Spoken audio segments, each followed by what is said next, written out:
Taphoonni Premier League England torba 27ffaan sanbata dhufu hanga wiixataa ni taphatamu.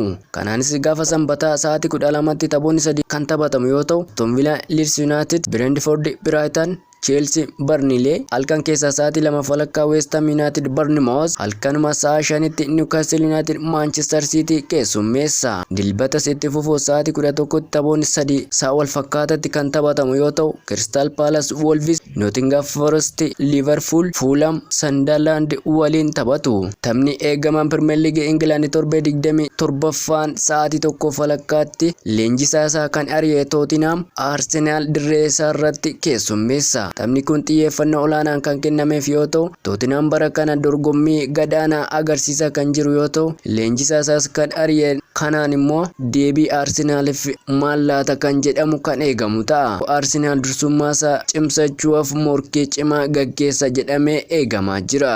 Taphni tokko immoo wiixata halkan keessa sa'a 5tti taphni Everton dirree isaa irratti Manchester United keessummeessuun kan goolabamu ta'a.